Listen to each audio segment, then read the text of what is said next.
Epstein voqealarida hech kim aytmagan haqiqat. Nima uchun men Epsteinni proyekt bo'lgan deyman? Nima uchun bu loyiha? Bundan asosiy maqsad nima? Epstein bu shunchaki ijrochi, uni zakazchiklari bor, unga zakaz berishgan. Qanday? Unga aytishgan, mohiyatini tushuntiraman.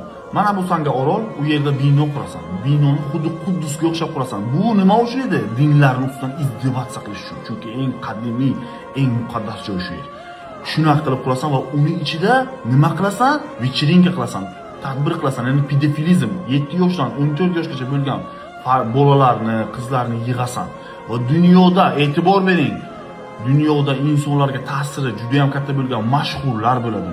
Prezidentlar, siyosatchilar hammasini yig'asan. Даже Amerikaning prezidenti, даже Angliyaning prinsi, shahzodasi, даже Saudiyaning shahzodasi bu narsalarda ishtirok etgan. Nima uchun? Mohiyat nima uchun? Nima uchun unaqa qilishgan?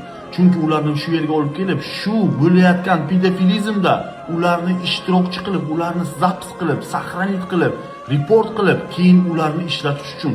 Agar hozir biz aytganimizni qilmasak, mana shu ma'lumotlar dunyoga chiqib ketadi deb ularni qo'rqitishgan va e'tibor bering, dunyo siyosiy tizimini polностью shunday qilib qo'lga olishib, istaganlarini qildirishgan, istaganlarini boshqarishgan. Va hozir nima uchun bu narsani ko'rsatishyapti?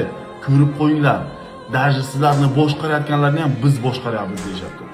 Uchmanglar, ilm olinglar. Mana shu narsa tupizmni qilishyapti. Bizni dunyoni sivilizatsiya bo'lgandek ko'rsatishyapti, lekin bu dunyo aslida juda ham jirkanch va aqlsizlikka qarab borayotganiga mana sizlarga yaqqol isbot.